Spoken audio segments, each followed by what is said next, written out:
اعوذ باللہ من الشیطان الرجیم بسم اللہ الرحمن الرحیم۔ آج میں جس سورت کا ترجمہ بیان کروں گی وہ سورۃ نجم ہے۔ اس میں کل 62 آیات ہیں اور یہ سورت مکیہ ہے۔ اس میں 3 رکوع ہیں اور یہ پہلی سورت ہے جس کا رسول اللہ صلی اللہ علیہ وسلم نے مشرکین مکہ کے خلاف اعلان فرمایا اور حرم شریف میں مشرکین مکہ کے سامنے یہ سورت پڑھی۔ ترجمہ ہے: اس پیارے چمکتے تارے محمد کی قسم، جب یہ معراج سے اترے تمہارے صاحب نہ بہکے نہ بے راہ چلے، اور وہ کوئی بات اپنی خواہش سے نہیں کرتے، وہ تو نہیں مگر وہی جو انہیں کی جاتی ہے۔ انہیں سکھایا سخت قوتوں والے طاقتور نے، پھر اس جلوے نے قصد فرمایا، آسمان بری کے سب سے بلند کنارے پر تھا۔ پھر وہ جلوہ نزدیک ہوا، پھر خوب تر آیا تو اس جلوے اور اس محبوب میں 2 ہاتھ کا فاصلہ رہا، بلکہ اس سے بھی کم۔ اب وحی فرمائی اپنے بندے کو جو وحی فرمائی، دل نے جھوٹ نہ کہا جو دیکھا، تو کیا تم ان سے ان کے دیکھے ہوئے پر جھگڑتے ہو؟ اور انہوں نے تو وہ جلوہ دوبارہ دیکھا، سدرۃ المنتہا کے پاس، اس کے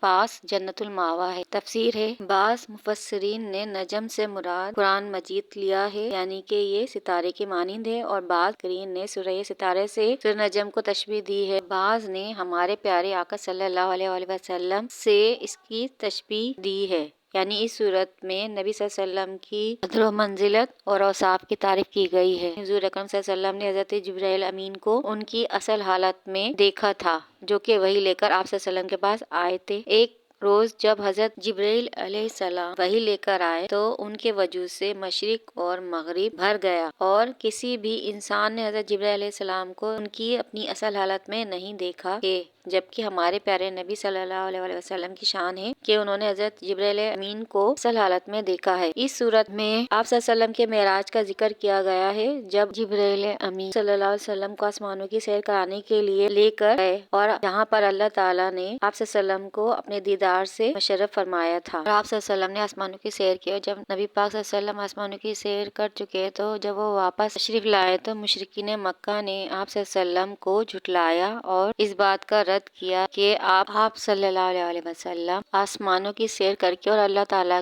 کا دیدار کر کر نہیں آئے ہیں، جس پر یہ سورت نازل ہوئی، اور سورہ بنی اسرائیل میں بھی واقعہ معراج کا ذکر کیا گیا ہے۔ اللہ تعالیٰ نے آپ کو اپنے دیدار سے مشرف فرمایا تھا، اور تمام نبیوں نے آپ کے ساتھ مل کر نماز ادا کی تھی۔ آپ صلی اللہ علیہ وسلم کا مقام سب سے اعلیٰ ہے اور اس میں کوئی شک نہیں ہے، لہٰذا ہمیں بھی آپ صلی اللہ علیہ وسلم کی سیرت طیبہ پر چلنے کی توفیق عطا فرمائے۔ مجھے اپنی دعاؤں میں یاد رکھیے، باقی اگلا حصہ آئندہ ویڈیو میں بیان کروں گی۔ مجھے اپنی دعاؤں میں یاد رکھیں۔ اللہ نگہبان۔